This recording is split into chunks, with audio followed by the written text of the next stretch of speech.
Parashat Ki Tisa. King Solomon writes, Tov ayin hu yivorach, that someone with a good eye will be blessed.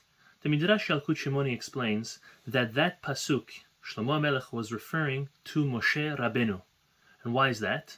Because Moshe Rabbeinu was someone who had a great and generous eye, and he did so much for everyone. But there was two great examples that proves to us, the Midrash says, that Moshe Rabbeinu was extremely generous. Number one, we find in this week's parasha. In this week's parasha, Kadosh Baruch Hu tells Moshe Rabbeinu to go and carve brand new tablets, and these tablets will be brought up, and Hashem will inscribe in them. The Torah says, Hashem tells him, that Pesol lecha shene luchot avanim, that Moshe Rabbeinu should go carve for himself. And the intention was that Moshe Rabbeinu was being the one who was given the Torah again. It was Moshe's own will to be generous and go and share it with Bnei Israel. The second time, this is later in our Torah, when Moshe Rabbeinu is passing on, and he's passing on the mantle of leadership to Yoshua bin Nun, as HaKadosh Baruch Hu said to him, Hashem tells him to put one hand on Yoshua's head when he gives him that new position, when he does simicha, and he ordinates him as the new leader. What did Moshe Rabbeinu do? He put two hands on it.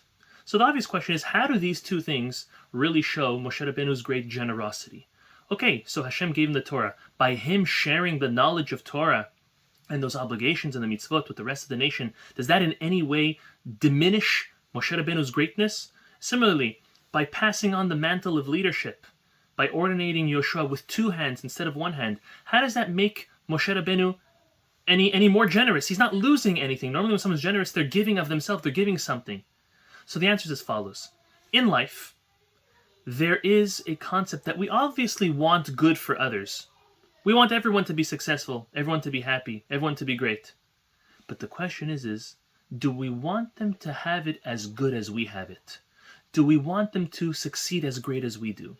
Do we want their children to be as great as ours? Do we want their business to be as great, if not better than ours? This is what Moshe Rabbeinu was doing. Moshe Rabbeinu was showing that even though the Torah was given to him, he's sharing with Bnei Israel because he understands the great value that the entire nation should fulfill it. When Yoshua bin Nun was up next to be the next leader, he wanted Yoshua to be as great, if not even better of a leader than he was for Bnei Israel. That's Tov ayin hu yivorach. That's someone who has a great eye will be blessed.